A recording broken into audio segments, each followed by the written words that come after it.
কোরআন খুললেই দেখবেন কোরআনে কারিম শুরুই হয়েছে আল্লাহর পরিচয় দিয়ে। সবচাইতে আশ্চর্যের ব্যাপার হলো আল্লাহ তার পরিচয় দেওয়ার জন্য যেরকম শব্দ চয়ন করেছেন, তার নবীকেও পরিচয় করিয়ে দিতে গিয়ে আল্লাহ একই রকমের শব্দ চয়ন করেছেন। কোরআন খুললেই পাবেন প্রথম আয়াত হলো, সবাই মহব্বতে আমার সঙ্গে তেলাওয়াত করেন, আলহামদুলিল্লাহি রাব্বিল আলামিন। সকল প্রশংসা হচ্ছে আল্লাহর। যে আল্লাহর প্রশংসা করা হলো সেই আল্লাহর পরিচয় হলো রব্বিল আলামিন। তিনি হচ্ছেন জগৎ সমূহের রব, তিনি হচ্ছেন জগৎ সমূহের প্রতিপালক। আল্লাহ তার পরিচয় দিতে গিয়ে বললেন তিনি হলেন রব্বিল আলামিন, তিনি সকল আলমের রব। আর আখেরে নবীর পরিচয় দিতে গিয়েও আল্লাহ একই রকমের শব্দ চয়ন করে বললেন, ওয়ামা আরসালনাকা ইল্লা রাহমাতাল লিল আলামিন। ও নবী, আমি আপনাকে তামাম আলমের জন্য নবী হিসাবে পাঠিয়েছি। সুবহানাল্লাহ পড়বেন না? আমার নবীর শান মান দেখেন কেমন। আল্লাহ তার নিজের জন্য পরিচয় দিতে গিয়ে যে শব্দ চয়ন করেছেন, একই রকমের শব্দ নবীর শানে আল্লাহ ব্যবহার করেছেন। সুবহানাল্লাহ।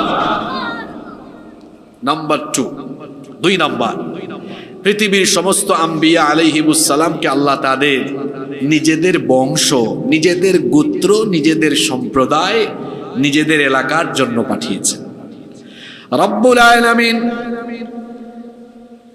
পৃথিবীতে যত নবী এবং রাসূল পাঠিয়েছেন, সকল নবী এবং রাসূলকে তাদের নিজ নিজ গোত্র, সম্প্রদায়, এলাকায় বা অঞ্চলের জন্য পাঠিয়েছেন। যেমন কোরআনে কারীমের 7 নম্বর সূরা সূরাতুল আরাফের 59 নম্বর আয়াতে রব্বুল আলামিন নূহ আলাইহিস সালামের কথা এভাবে বলছেন, লাকাদ আরসালনা নূহান ইলা কওমিহি ফাকালা ইয়া কওমি ইবুদুল্লাহা মা লাকুম মিন ইলাহিন গায়রুহু। অবশ্যই আমি নূহকে তার সম্প্রদায়ের জন্য পাঠিয়েছি, আর তিনি গিয়ে বলেছেন, ফাকালা ইয়া কওমি ইবুদুল্লাহ, হে আমার সম্প্রদায়, একমাত্র ইবাদত করো কার? একইভাবে আল্লাহ তাআলা হুদ আলাইহিস সালামের ব্যাপারে কোরআনে কারীমের 7 নম্বর সূরা সূরাতুল আরাফের 65 নম্বর আয়াতে বললেন, ওয়া ইলা আদিন আখাহুম হুদা ক্বালা ইয়া কওমি ইবুদুল্লাহা মা লাকুম মিন ইলাহিন গায়রুহু। আর আমি হুদ জাতির জন্য বললেন, ওয়া ইলা সামুদ আখাহুম সালিহা, আর আমি সামুদ জাতির জন্য তাদের ভাই সালেহ আলাইহিস সালামকে পাঠিয়েছি। কোরআনে কারীমের 7 নম্বর সূরা সূরাতুল আরাফের 85 নম্বর আয়াতে আল্লাহ তাআলা এভাবে বলছেন, ওয়া ইলা মাদয়ানা আখাহুম শুআইবা, আর আমি মাদিয়ান জাতির জন্য তাদের ভাই শুআইব আলাইহিস সালামকে পাঠিয়েছি। কোরআনে কারীমের 14 নম্বর সূরা সূরা ইব্রাহিমের 5 নম্বর আয়াতে আল্লাহ তাআলা বলছেন, ওয়ালাকাদ আরসালনা মূসা বিআয়াতিনা আন আখরিজ কওমাকা মিনায-যুলুমাতি ইলান নূর। আর অবশ্যই আমি মূসা আলাইহিস সালামকে নিদর্শন সহ পাঠিয়েছি, তিনি যেন তার সম্প্রদায়কে জুলুমাত থেকে, অন্ধকার থেকে আলোর দিকে নিয়ে আসতে পারেন। একইভাবে আল্লাহ তাআলা কোরআনে কারীমের 61 নম্বর সূরা সূরাতুস সাফের 6 নম্বর আয়াতে বললেন ওয়া ইয ক্বালা ঈসা ইবনু মারইয়াম ইয়া বানি ইসরাঈলা ইন্নী রাসূলুল্লাহি ইলাইকুম ইলা আখিরিল আয়া। আল্লাহ বলছেন আর স্মরণ করো যখন ঈসা ইবনে মারইয়াম বললেন হে বনি ইসরাইল আমি তোমাদের সকলের জন্য আল্লাহর তরফ থেকে রাসূল হিসাবে এসেছি। দেখুন আমি বেশ কয়েকটা আয়াত সূরা নাম্বার আয়াত নাম্বার সহ শোনালাম যেখানে আল্লাহ তাআলা বলছেন সকল নবী বা রাসূল তাদের নিজেদের গোত্রের জন্য, নিজেদের জাতির জন্য, নিজেদের বংশের জন্য, নিজেদের এলাকার জন্য, নিজেদের অঞ্চলের জন্য এসেছেন। কিন্তু আমার নবীর শান মান কেমন, আমার নবীর মর্যাদা কেমন? আমার নবীকে আল্লাহ তাআলা তিনি তো জন্ম নিয়েছেন কুরাইশ বংশে, শুধু কুরাইশ বংশের নবী বানান নাই। মুসা নবী এসেছেন বনি ইসরাইল বংশে, আল্লাহ তাকে বনি ইসরাইলের নবী বানিয়েছেন। আবার দেখেন শুআয়ব আলাইহিস সালাম এসেছেন মাদিয়ান জাতির জন্য, তাকে আল্লাহ মাদিয়ানবাসীর নবী বানিয়েছেন। একইভাবে ঈসা আলাইহিস সালাম এসেছেন বনি ইসরাইলের জন্য, আল্লাহ তাকে বনি ইসরাইলের নবী বানিয়েছেন। কিন্তু লাকসামের বাবারা ভাইয়েরা আপনারা বলেন তো আমার নবীর জন্ম হয়েছে কুরাইশ বংশে, তাই বলে আমার নবী কি শুধু কুরাইশ বংশের নবী নাকি? আমার নবীর জন্ম হয়েছে মক্কা নগরীতে, তাই বলে আমার নবী কি শুধু মক্কা নগরীর নবী নাকি? আমার নবীর জন্ম হয়েছে সৌদি আরবে, তাই বলে তিনি কি সৌদি আরবের নবী নাকি? না, আমার নবী কোনো দেশের নবী, গোত্রের নবী, এমনকি কোনো মহাদেশের নবী নন। বরং আমার নবীর স্ট্যাটাস হলো এমন, কোরআনে কারীমের 4 নাম্বার সূরা সূরাতুন নিসা এর ৭৯ নম্বর আয়াতে আল্লাহ তাআলা এভাবে বললেন ওয়া আরসালনাকা লিন-নাসি রাসূলা ওয়া কাফা বিল্লাহি শাহীদা। আল্লাহ তাআলা বললেন ও নবী তামাম দুনিয়াতে যত মানুষ বসবাস করে, যত অঞ্চল, যত এলাকা, যত মহাদেশ আছে, সকল এলাকার সকল মানুষের জন্য আমি আপনাকে রাসূল বানিয়েছি। কোরআনে কারীমের 7 নম্বর সূরা সূরাতুল আরাফের 158 নম্বর আয়াতে আল্লাহ আরো বলছেন قل يا أيها الناس إني رسول الله إليكم جميعا। ও নবী আপনি বলে দেন আমি তোমাদের সকলের জন্য, হে মানুষেরা শোনো, আমি তোমাদের সকলের জন্য যার তরফ থেকে রাসূল হয়ে এসেছি তিনি কে? সব নবী হচ্ছেন এলাকার, বংশের, গোত্রের, অঞ্চলের, জাতির নবী, আর আমার নবী হচ্ছেন তামাম দুনিয়ার সকল জাতিগোষ্ঠী, সকল মানুষের নবী। সুবহানাল্লাহ। নাম্বার 3 নাম্বার, আমার নবী শুধু সকল মানুষের নবী নন, পৃথিবীর যত নবী আর রাসূল আছেন সকল নবীদেরও নবী, এমনকি তিনি হচ্ছেন ইমামুল আম্বিয়া ওয়াল মুরসালিন, সমস্ত নবী রাসূলদের ইমাম হলেন তিনি। সুবহানাল্লাহ, সবাই পড়লেন না? এজন্য তার পরিচয় হলো ইমামুল মুরসালিন। তিনি কি করে সব নবী রাসূলদের ইমাম হয়ে গেলেন?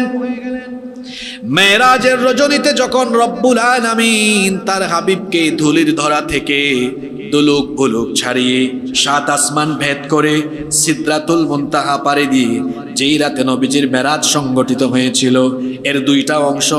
একটা অংশের নাম হলো ইসরা, আর একটা অংশের নাম হলো উরুজ বা মেরাজ। কোরআনে শুধু ইসরার কথা এসেছে, আর হাদিস শরীফের মধ্যে উরুজ বা মেরাজের কথা এসেছে।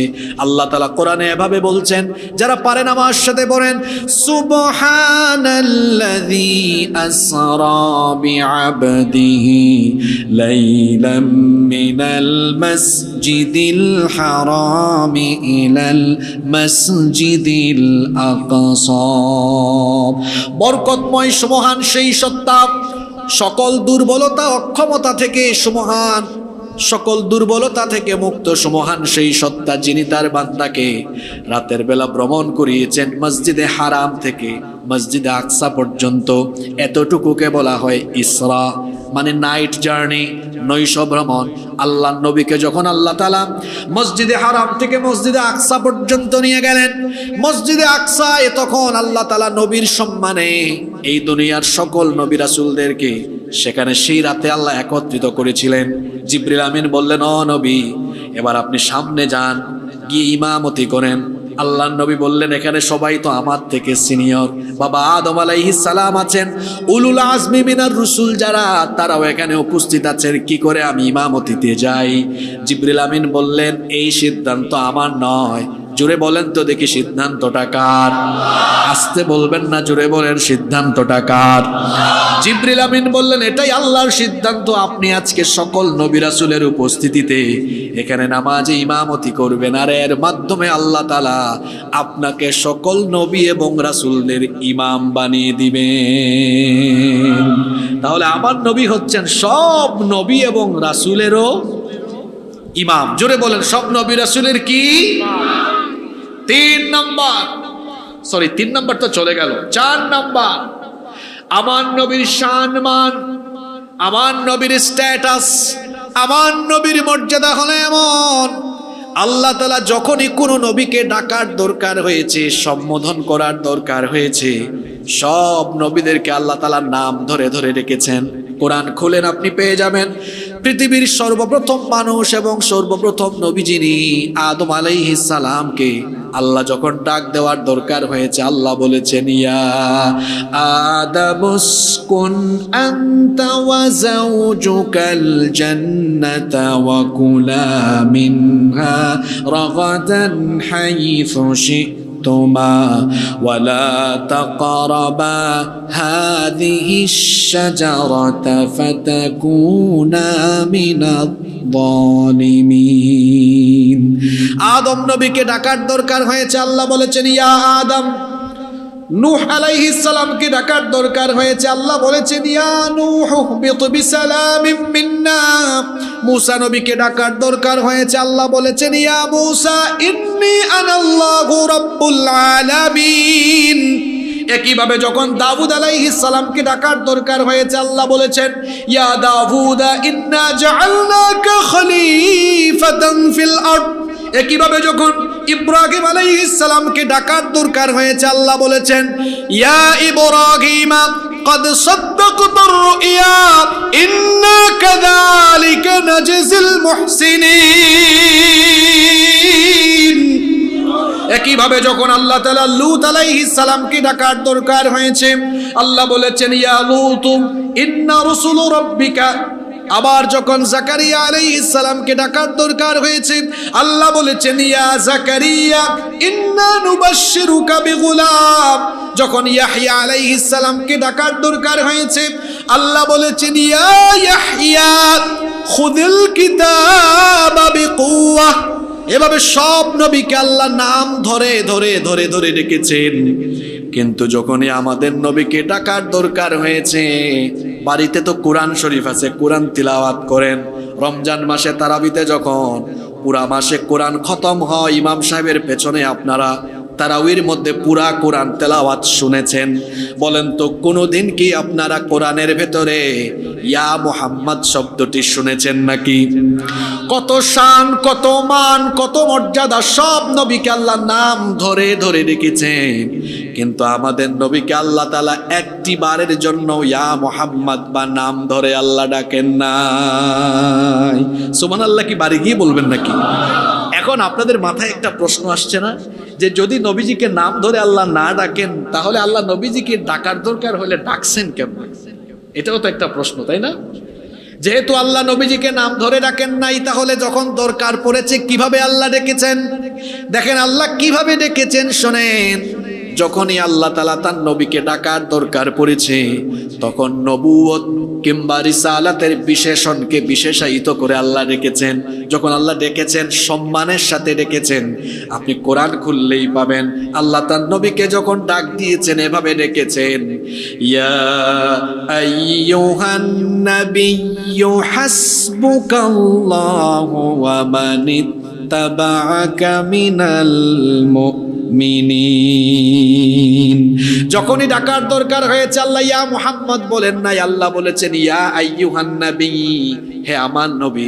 অথবা আল্লাহ অন্যভাবেও ডেকেছেন ইয়া আইয়ুহার রাসূলু বাল্লিগ মা উনজিলা ইলাইকা মির রাব্বিক, হে রাসূল বাল্লিগ আপনি পৌঁছে দেন, মা উনজিলা ইলাইকা মির রাব্বিক, আপনার রবের তরফ থেকে যত সংবাদ যত পয়গাম এসেছে সব আপনি পৌঁছে দেন। তাহলে যখনই ডাকার দরকার হয়েছে আল্লাহ ডেকেছেন ইয়া আইয়ুহান নাবিয়্যু, অথবা ডেকেছেন ইয়া আইয়ুহার রাসূলু। আবার মাঝে মাঝে আল্লাহ তাআলা অবস্থা বুঝে ব্যবস্থা নিয়েছেন। কেমন অবস্থা বুঝে ব্যবস্থা শোনেন। আল্লাহর নবীর কাছে সর্বপ্রথম ওহী নাজিল হয়েছিল যেই জায়গায়, বলেন তো দেখি সেই জায়গাটার নাম কি? আমি একটু অপশন দেই, সেটা ছিল একটা ক্লু দেই, সেটা ছিল একটা গুহা। সেই গুহার নাম কি? জুড়ে বলেন সেই গুহার নাম কি? কোন সূরার আয়াত নাজিল হয়েছে? সূরাতুল আলাক। কয় আয়াত নাজিল হয়েছে শুনেন। সূরা আলাকের প্রথম 5 আয়াত নাজিল হওয়ার পরে বেশ কিছুদিন আল্লাহর নবীর কাছে ওহী নাজিল বন্ধ ছিল। এটাকে বলা হয় ফাতরাতুল ওহী, ওহীর বিরতিকাল। যখন আল্লাহর নবীর কাছে বেশ কয়েকদিন ওহী আসে না, আল্লাহর নবী ফ্রাস্ট্রেশনে ভুগলেন, হতাশ হয়ে গেলেন। তিনি যখন হেরা গুহা থেকে নেমে আসতেন, হাজী সাহেব মানুষ আপনারা তো জানেন হেরা গুহাটা কত উপরে, কষ্ট করে করে সেখানে যেতেন আবার নেমে আসতেন। এইভাবে করে দিনের পর দিন যাচ্ছে, কিন্তু জিবরিলের সাথে নবীজির দেখা সাক্ষাৎ হয় না। আল্লাহর নবীর কাছে ওহী নাজিল হচ্ছে না। নবীজি হতাশ হয়ে গেলেন। একদিন আল্লাহর নবী হেরা গুহা থেকে নেমে আসতেছেন, এমন সময় তার কানে একটা আওয়াজ আসলো, কে যেন নবীজিকে ডাকতেছে। আল্লাহর নবী পেছনে তাকালেন, কাউকে দেখলেন না। ডানে তাকালেন, কাউকে দেখলেন না। বামে তাকালেন, কাউকে দেখলেন না। যখন সামনে তাকালেন, দেখলেন বিরাট আকৃতির একজন, যার মাথা হলো আসমানের উপরে, পা হলো এই জমিনের মধ্যে, এবং যার মধ্যে 600 ডানা আছে। আল্লাহু আকবার। তিনি আর কেউ নন, তিনি হচ্ছেন ওহীর ফেরেশতা, নাম হলো জিব্রাইল নয়, এই ফেরেশতার নাম হলো জিব্রিল। কুরআনেও দেখবেন এই ফেরেশতার নাম আছে, শুদ্ধ উচ্চারণে বলবেন এই ফেরেশতার নাম হলো জিব্রিল। আল্লাহর নবী জিব্রিলকে দেখে, আচ্ছা বলেন তো আপনি যদি হঠাৎ করে দেখেন 15 ফিট উঁচা একজন মানুষ, বিষয়টা স্বাভাবিক না অস্বাভাবিক? আর আল্লাহর নবী তো দেখেছেন এত বিরাট আকৃতির একজন, যার কিনা 600 ডানা আছে। দেখা মাত্রই আল্লাহর নবী বেহুশ হয়ে গেলেন, অজ্ঞান হয়ে গেলেন। বাড়িতে গিয়ে আমাদের মা খাদিজা আত-তাহেরা রাদিয়াল্লাহু আনহাকে বললেন, খাদিজা আমাকে তুমি একটু চাদর দিয়ে ঢেকে দাও। আল্লাহর নবী এবার চাদর আবৃত হয়ে শুয়ে আছেন। এমন সময় ফেরেশতা ওহী নিয়ে এসেছেন। আল্লাহও কেমনে ডাকবেন এখন? আল্লাহ হে আমার নবীও বলেন নাই, হে আমার রাসূলও বলেন নাই। অবস্থা বুঝে আল্লাহ ব্যবস্থা নিয়ে এলেন। আল্লাহ ডাকলেন কেমনে শোনেন, ইয়া আইয়ুহাল মুদ্দাথিরু কুম ফাআনযির ওয়া রাব্বাকা ফাকাব্বির ওয়া থিয়াবাকা ফাতাহির। আল্লাহ কত সুন্দর ডেকেছেন, চাদর আবৃত হয়ে শুয়ে আছেন। আল্লাহ বলেছেন ইয়া আইয়ুহাল মুদ্দাথির, হে চাদর আবৃতকারী, কুম উঠুন, ফাআনযির মানুষকে সতর্ক করুন। আল্লাহু আকবার। নবীজিকে ইজ্জত এই সম্মান দিয়েছেন কে? একটিবারের জন্য আল্লাহ তাআলা তার নবীকে নাম ধরে ডাকলেন না। আল্লাহ নিজে তো ডাকলেন না, আমাকে আপনাকে আমাদেরকেও আল্লাহ নিষেধ করে দিলেন। কোরআনে কারীমের 24 নম্বর সূরা সূরাতুন নূরের 63 নম্বর আয়াতে আল্লাহ তাআলা বলছেন, লা তাজআলু দুআআর রাসূলি বাইনাকুম কাদুআই বা'দিকুম বা'দা। তোমরা যেভাবে একজন আরেকজনকে নাম ধরে ডাকো, এক বাড়ির ভাই আব্দুল করিম পাশের বাড়ির বন্ধু বা সহপাঠীকে বলেন, বন্ধু আব্দুস সাত্তার কোথায়, বন্ধু আব্দুল মালেক কোথায়? এই যে তোমরা একজন আর একজনকে নাম ধরে যেভাবে ডাকাডাকি করো, খবরদার আমার নবীকে এইভাবে নাম ধরে ডাকাডাকি করো না। যদি নাম ধরে ডাকাডাকি করো, বেয়াদবি করো নবীর সাথে, তাহলে কি হবে? আনতাহবাতা আমালুকুম ওয়া আনতুম লা তাশউরুন, তোমরা কল্পনাও করতে পারবে না। যদি নবীকে এভাবে নাম ধরে ডাকাডাকি করে নবীর সাথে বেয়াদবি করো, জীবনের সমস্ত আমলগুলোকে যিনি বরবাদ করে দিবেন তিনি কে? নিষেধ করে দিয়েছেন আল্লাহ, আমার নবীকে এইভাবে নাম ধরে ডাকাডাকি করো না। আমার নবীর 5 নম্বর মর্যাদা বলছি, আমার নবীর মাধ্যমে আল্লাহ তাআলা নবী পাঠানো, রসুল পাঠানোর যে গেট আছে, নবুয়তের দরজা, সেটাকে আল্লাহ তাআলা চিরতরে বন্ধ করে দিয়েছেন, লক করে দিয়েছেন। কারণ আমার নবী হলেন আখিরি নবী, আমার নবীর পরে আর কোন নবী। রব্বুল আলামিন কোরআনুল কারীমের 33 নম্বর সূরা সূরাতুল আহজাবের 40 নম্বর আয়াতে বলছেন, মা কানা মুহাম্মাদুন আবা আহাদিম মির রিজালিকুম ওয়ালাকিন রাসূলুল্লাহি ওয়া খাতামান নাবিয়্যিন ওয়া কানাল্লাহু বিকুল্লি শাইইন আলিমা। মুহাম্মদ, আমরা বলি সাল্লাল্লাহু আলাইহি ওয়াসাল্লাম, তিনি তোমাদের পুরুষদের কোনো পিতা নন, তিনি হচ্ছেন আল্লাহর রসুল এবং ওয়া খাতামান নাবিয়্যিন, তিনি হচ্ছেন সর্বশেষ নবী, তারপরে আর কোনো নবী, আমার নবীর পরে আর কোনো নবী আসবে না। তবে হ্যাঁ, ভণ্ড নবী আসবে, আর সংখ্যায় তারা কতজন হবে সেটাও আমার নবী বলে গিয়েছেন। শুনেন সেই হাদিসখানা, বুখারী শরীফে এই হাদিস এসেছে, এই হাদিসটি বর্ণনা করেছেন, হাদিসটি রওয়ায়াত করেছেন সবচাইতে বেশি সংখ্যক হাদিস যে সাহাবী বর্ণনা করেছেন, সেই সাহাবীর নাম হচ্ছে আবু হুরায়রা রাদিয়াল্লাহু আনহু।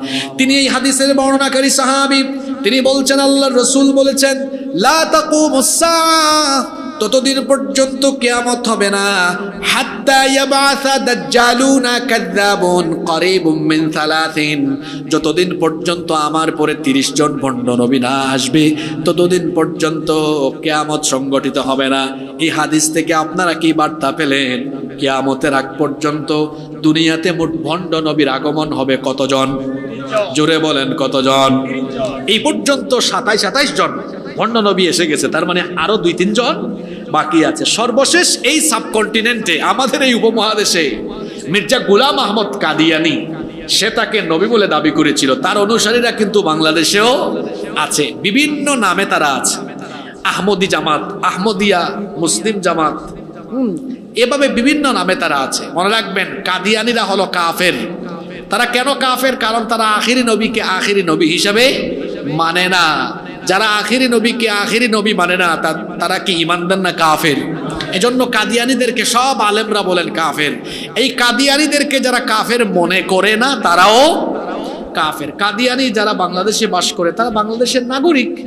যেভাবে হিন্দু, বৌদ্ধ, খ্রিস্টান বাংলাদেশের নাগরিক, তারা নাগরিক সুবিধা নিয়ে বসবাস করছে, কাদিয়ানীরাও এই দেশে বাস করবে, আমাদের কোনো আপত্তি নাই। তবে আইডেন্টিটি পাল্টাইতে হবে তাদের, অর্থাৎ তারা যে মুসলিম এই পরিচয়ে তারা থাকতে পারবে না, কারণ তারা তো নবীজিকে নবী, আখেরি নবী মানে না। এজন্য কাদিয়ানীরা এই দেশে মুসলমান আইডেন্টিটি নিয়ে বাস করতে পারবে না। তারা এই দেশে থাকুক অমুসলিম হিসাবে, অন্যান্য ধর্মের তারা যেভাবে বাস করে এভাবে থাকুক, কিন্তু মুসলমান পরিচয়ে তারা থাকতে পারবে না। আশ্চর্যের ব্যাপার কি জানেন? এদেশের 90% মানুষ মুসলমান, আর সরকারে যারা যায়, যখনই যারা সরকারে যায় বেশিরভাগই দেখবেন মুসলমান। কিন্তু 54 বছর হয়ে গেল, এখনো কোনো সরকার কাদিয়ানীদেরকে রাষ্ট্রীয়ভাবে অমুসলিম ঘোষণা করতে পারেনি, অমুসলিম ঘোষণা দেয় নাই। কেন যে তারা দেয় নাই এটা তারা ভালো জানে। কিন্তু এদেশের সব দলমতের ওলামা মাশায়েখ এবং সকল মুসলমানদের দাবি তো, প্রাণের দাবি তো ছিল এটাই যে কাদিয়ানীরা এদেশে থাকবে, বাস করবে, কিন্তু মুসলমান পরিচয়ে থাকতে পারবে না। অবশ্যই তাদেরকে রাষ্ট্রীয়ভাবে কাফির ঘোষণা করতে হবে। আপনারা একমত না দ্বিমত? একমত না দ্বিমত? কষ্ট হচ্ছে নাকি আপনাদের? আমি তো মাত্র আপনাদেরকে লাইনে তুলতেছি, এখনো মূল মূল কথাগুলো সামনে আছে। আপনারা আমাকে সময় দিবেন তো কিছুক্ষণ, ইনশাআল্লাহ। নাম্বার 6 নম্বর, আমার নবীর মর্যাদা হলো এমন। কি আর মর্যাদার কথা বলতাম, যদি এক কথায় বলি, আমার নবীর সম্মান হলো এমন, আল্লাহর নাম যেখানে, রসুলের নাম আছে সেখানে। সুবহানাল্লাহ পড়তে মন চাইলো না? যখন আজান দেওয়া হয়, আজানে প্রথম কার নাম নেওয়া হয়? আল্লাহু আকবার, আল্লাহু আকবার। কার নাম আসলো প্রথমে? আচ্ছা, আল্লাহর নামের এই বাক্যের পরেই এরপরে তাওহীদের ঘোষণা আসে, আশহাদু আল্লা ইলাহা ইল্লাল্লাহ। এরপরেই কার নামটা চলে আসে? জোরে বলেন না কেন, কার নাম আসে? নামাজে আল্লাহর নাম যেমন আছে, রসুলের নাম তো নাই। আল্লাহুম্মা সাল্লি আলা, এই যে যত হুজুর ওয়াজ করলেন আজকে, সব হুজুররা নাহমাদুহু ওয়া নাস্তাঈনুহু যখন খুতবা পড়েন, আল্লাহর প্রশংসার পরেই তারা নবীর উপর দুরূদ পড়লেন না পড়েন নাই? জোরে বলেন, পড়লেন না পড়েন নাই? কাফিররা চেয়েছিল নবীজির নাম নিশানাকে মুছে দিতে, আর আল্লাহ বলেছেন আলাম নাশরাহ লাকা সদরাক, ও নবী আমি কি জ্ঞান বিজ্ঞান দিয়ে, হিকমত দিয়ে আপনার বক্ষকে প্রসারিত করে দেইনি? ওয়া ওয়াদানা আনকা ওয়িজরাক, আমি কি আপনার বোঝাকে হালকা করে দেইনি? আল্লাযী আনকাযা যাহরাক, যা আপনার পিঠকে ভারী করে দিয়েছিল। আর ওয়া রাফা'না লাকা যিকরাক, কাফিররা চেয়েছে আপনার নামকে মুছে দিতে, আর আমি আপনার নামকে বুলন্দ করে দিয়েছি। যেখানে আল্লাহর নাম সেখানেই রাসূলের নাম, আরশে আজিম পর্যন্ত আমার নবীর নাম। আল্লাহু আকবার। এই সম্মান এই মর্যাদা নবীজিকে দিয়েছেন কে? নাম্বার 7, 7 নাম্বার, আমার নবীর মর্যাদা এমন। আমি তো একটা শিরোনাম দিয়েছিলাম আলোচনার, কি ছিল জানি? কোরআনের পাতায় পাতায়। এই কথা তো আমি মাঝখানে বলতে ভুলে গিয়েছি। দেখেন শিরোনামটা শুনেন, কোরআনের পাতায় পাতায়। কি বলেছি? তার মানে কোরআনের এমন কোনো পাতা নাই যেই পাতায় নবীজির সম্মানের কথা বলা নাই। সুবহানাল্লাহ পড়বেন না? এই যে আমি প্রায় 53 মিনিটের মতো কথা বলছি, এই 53 মিনিটে অন্তত পক্ষে তো অনেকগুলো আয়াত চলে আসছে। সবগুলো আয়াত কার শানে? কার শানে? রাসূলের শানে। আপনারা বলবেন হুজুর এই কথাটা কি বললেন, কোরআনের পাতায় পাতায়? হ্যাঁ, সব পাতায় আছে, এমনকি সব সূরায়ও আছে। এখন অনেকে আছে খুব চালাক, বলবে হুজুর সব পাতায় যদি নবীজির শান থাকে, সূরা ফালাকে আর নাসে নবীজির শান মান কোথায় আছে? ভাই, এটা বুঝতে হলে গভীরভাবে কোরআন বোঝার ক্ষমতা থাকা লাগবে। আপনি কি জানেন রাসূল কিছুদিন অসুস্থ ছিলেন, রাসূলের শিফার জন্য এই দুইটা আয়াত, এই দুইটা সূরা আল্লাহ নাজিল করেছেন। সুবহানাল্লাহ। তা আপনি বলবেন তাহলে আলাম তারা কাইফা ফাআলা রাব্বুকা বিআসহাবিল ফিল, এই সূরায় তো আব্রাহার কাহিনী এসেছে। আব্রাহা যে কাবা ঘর ধ্বংস করতে এসেছিল, এই সূরায় নবীর সম্মান কোথায়? এটা বুঝতে হলে আপনার গভীর জ্ঞান থাকা লাগবে, কোরআন বোঝার ক্ষমতা লাগবে। আল্লাহর নবী দুনিয়াতে আসার এই কয়েকদিন আগের কাহিনী এটা। আব্রাহার বাহিনীকে আল্লাহ আবাবিল পাঠিয়ে মাটির সাথে মিশিয়ে দিয়েছেন। এখন বলবেন এখানে নবীর সম্মান কোথায় পাইলেন? আল্লাহর নবী যেই এলাকায়, যে এলাকায় আসবেন, যে অঞ্চলে আসবেন, সেই অঞ্চলে শান্তি শৃঙ্খলা বজায় থাকা জরুরি। এজন্য আল্লাহ তাআলা আব্রাহার বাহিনীকে তার নবীর শানে, নবীর শান মানে নবীর মিলাদের কিছুদিন আগেই যখন আব্রাহা এসেছিল এই ঘরকে ধ্বংস করার জন্য আল্লাহ আবাবিল পাঠিয়ে এই এলাকার শান্তি শৃঙ্খলা রক্ষার জন্য তাকে সমূলে ধ্বংস করে দিয়েছেন। সুবহানাল্লাহ। এভাবে কোরআনের পাতায় পাতায় প্রতিটি সূরায় নবীর শান মান যিনি বর্ণনা করেছেন তিনি কে? এমন শান মান, এমন মর্যাদা আমার নবীর, কিয়ামতের ময়দানে সর্বপ্রথম আল্লাহ তার নবীকে কাউসার দান করবেন। ইন্না আ'তাইনাকাল কাউসার, ছোট্ট সূরা, এটা তো মুখস্থ আছে, সওয়াবের নিয়তে আমার সাথে আপনারা তিলাওয়াত করেন। ইন্না আ'তাইনাকাল কাউসার, নিশ্চয়ই আমি আপনাকে কাউসার দান করেছি। কাউসার এটি আবার কি? এটা হচ্ছে এমন এক পানি, কিয়ামতের ময়দানে নদী নালা খাল বিল টিউবওয়েল কিছুই থাকবে না, শুধুমাত্র আল্লাহর আরশে আজিমের ছায়া থাকবে, আর কাউসার পানি, আর কাউসার থাকবে। এই হাউজে কাউসার এটা হলো এমন এক পানি, এটা দুধের চেয়েও সাদা, মধুর চেয়েও মিষ্টি। এই হাউজে কাউসার যার নসিব হবে, এই হাউজে কাউসার যে ব্যক্তি একবার পান করবে 50,000 বছরের তৃষ্ণা নিবারণ হয়ে যাবে। কিয়ামতের দিনে কাউসারের মালিক আল্লাহ তার নবীকে বানিয়ে দিবেন। সুবহানাল্লাহ পড়বেন না? আল্লাহ নবী বলেছেন, আসমানে আকাশে তোমরা যতগুলো তারকা দেখো, এর চাইতে আরো বেশি সংখ্যক সংখ্যক হাউজে কাউসারের পেয়ালা যেগুলো হবে সোনার উপর তৈরি, এত সংখ্যক হাউজে কাউসারের পেয়ালা আল্লাহ আমাকে দান করবেন, আর আমি আমার উম্মতকে সেটা বিলাতে থাকবো। ও ভাইয়েরা শুনেন, বাবারা শুনেন, কিয়ামতের ময়দান তো বড় কঠিন। 9,30,00,000 মাইল দূরে এখন সূর্য, তাও গরম আমাদের সহ্য হয় না, ঘামতে ঘামতে শেষ। এখন কি সূর্য আছে নাকি? তাও আমার শরীর থেকে ঘাম বের হয়, সূর্য নাই তাও ঘাম বের হয়। কিয়ামতের ময়দানে সূর্য যখন মানুষের মাথার একেবারে নিকটে চলে আসবে, পরিস্থিতি কেমন হবে? তখন গুনাহগারদের মাথার চান্দি ফেটে মগজ ভাতের মতো উতরে উতরে গলে গলে গলে গলে বেয়ে বেয়ে পড়তে থাকবে। পিপাসার যন্ত্রণায় মানুষেরা কাতর হয়ে জিহ্বাটা মুখের ভেতর থেকে বের হয়ে নাভি পর্যন্ত ঝুলতে থাকবে। এত বেশি মানুষেরা ঘামাবে, যার যার গুনাহ অনুযায়ী এমন পরিস্থিতি হবে, কেউ বা হাঁটু পর্যন্ত, কেউ বা কোমর বুক পর্যন্ত, কেউ বা তার চেয়ে আরো বেশি পরিমাণ ঘামের মধ্যে নিজের ঘামে নিজে সাঁতরাতে থাকবে। এই রকম পরিস্থিতিতে আল্লাহ তাআলা তার নবীকে হাউজে কাউসার দান করবেন, আর নবীও হাউজে কাউসার বিলাবেন। এই হাউজে কাউসার যার নসিব হয়ে যাবে, যাকে নবীজি একবার কাউসার দিয়ে দিবেন, এই কাউসারের পানি পান করার সাথে সাথে ওই ব্যক্তির 50,000 বছরের তৃষ্ণা নিবারণ হয়ে যাবে। আল্লাহ তুমি আমাদেরকে তোমার নবীর হাত থেকে কাউসার নসিব করে দিও। আরো আসতে বলেন আমিন। নাম্বার 8 নাম্বার, আমার নবীর মর্যাদা হলো এমন, আমার নবী হলেন এমন, কিয়ামতের ময়দানে আমার নবী সুপারিশ করার আগ পর্যন্ত আল্লাহ তাআলা বিচার কার্যই আরম্ভ করবেন না। খেয়াল করে শুনেন, কেমন নবী, কেমন শান, কেমন মান। আমার নবী আল্লাহর দরবারে সুপারিশ করা তো আল্লাহ তাআলা বিচারই আরম্ভ করবেন না। ভালো করে শুনেন, এই হাদিসটি মুসলিম শরীফে বর্ণিত হয়েছে। আবু হুরায়রা রাদিয়াল্লাহু আনহু হাদিসটি বর্ণনা করেছেন। তিনি বলছেন, রাসূল কারীম আমরা মহব্বতে বলি সাল্লাল্লাহু আলাইহি ওয়াসাল্লাম বলেছেন, আনা সাইয়্যিদু ওয়ালাদি আদম ইয়াউমাল কিয়ামা।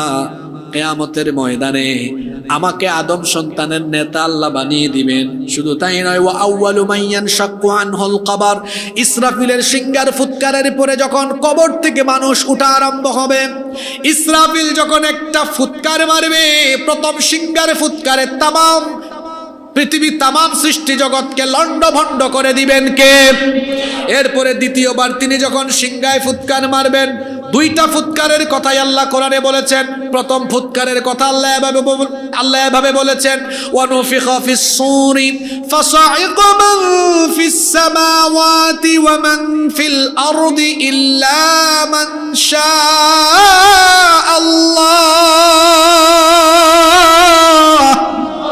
ثم نفخ فيه أخرى فإذا هم قيام ينظرون।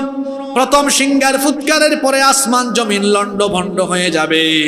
দ্বিতীয় সিংহার ফুৎকারে কবর থেকে মানুষ উঠে হাসরের ময়দানে দাঁড়িয়ে যাবে।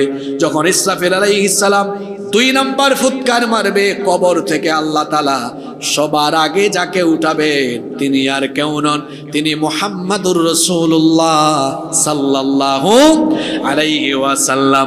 আল্লাহর নবী কবর থেকে উঠবেন সবার আগে। এরপরে আল্লাহর নবী বলেছেন, ওয়া আউয়ালু শাফিআ, কিয়ামতের ময়দানে আমি যখন দাঁড়াবো আমি হলাম প্রথম সুপারিশকারী। শুধু তাই নয়, ওয়া আউয়ালু মুশাফফা, কিয়ামতের ময়দানে সবার আগে আমার সুপারিশ আল্লাহ তাআলা কবুল করবেন। কিয়ামতের ময়দানে আমরা দাঁড়িয়ে থাকব কতদিন? আল্লাহর নবী বলেছেন, 50,000 সানাতিন মিম্মা তাউদ্দুন, দুনিয়ার হিসাব অনুযায়ী 50,000 বছর মানুষেরা দাঁড়িয়ে থাকবে। জোরে বলেন, কত হাজার বছর?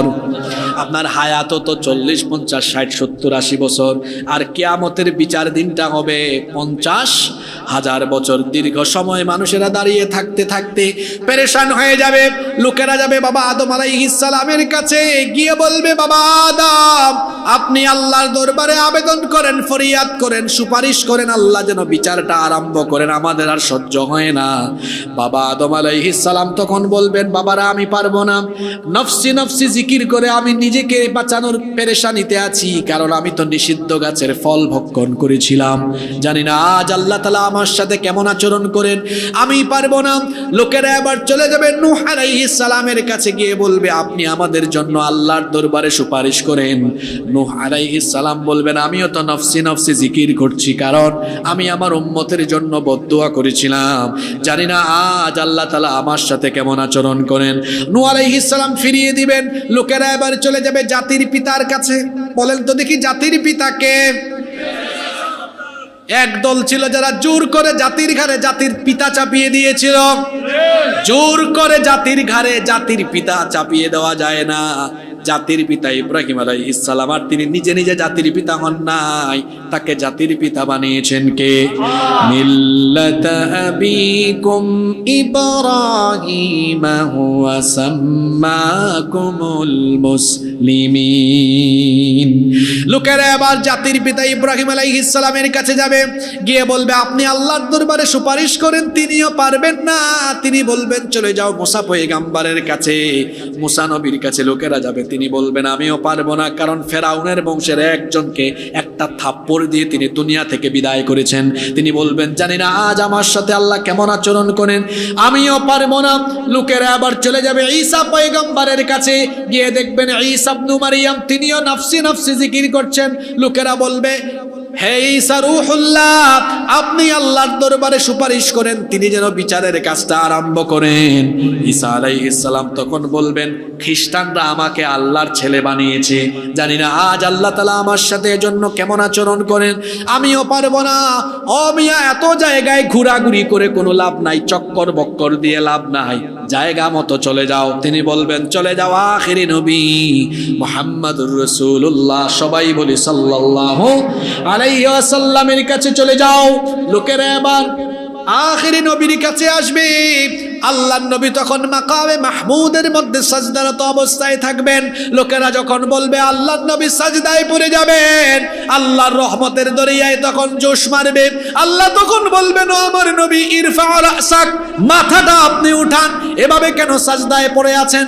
সাল তুতাহুম, কি চাইবেন আপনি চান। ও আমার নবী, আজ আমি আপনাকে সবার আগে সুপারিশের পারমিশন দিলাম। নবী গো যান, যার জন্য মন চায়, যার জন্য ইচ্ছে, তার জন্য সুপারিশ করে তাদেরকে নিয়ে আমার জান্নাতে আপনি চলে যান। আল্লাহ সেই দিন নবীজির সুপারিশ আমাদের প্রত্যেককে তুমি নসিবি করে দিও। আরো জোরে বলেন আমিন।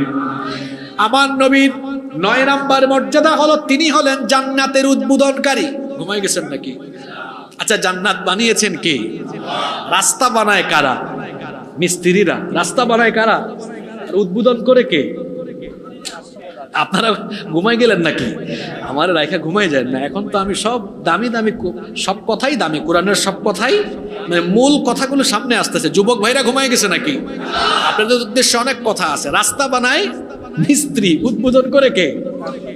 হ্যাঁ, সরকারি পর্যায়ের কেউ বা জনপ্রতিনিধি, তাই না? জান্নাত বানিয়েছেন কে? কিন্তু জান্নাতের উদ্বোধন করবেন মুহাম্মাদুর রাসূলুল্লাহ সাল্লাল্লাহু। আমি কি বানায় বলছি নাকি? এই হাদিসটি এসেছে মুসলিম শরীফে। হাদিসের রিওয়ায়াতকারী সাহাবী হচ্ছেন, রাবী হচ্ছেন আনাস ইবনে মালিক রাদিয়াল্লাহু আনহু। তিনি বলছেন রাসূল কারীম, আমরা বলি সাল্লাল্লাহু আলাইহি ওয়াসাল্লাম বলেছেন আতি বাবাল জান্নাতি ইয়াউমাল কিয়ামাহ, কিয়ামতের ময়দানে আমি জান্নাতের দরজার কাছে আসব।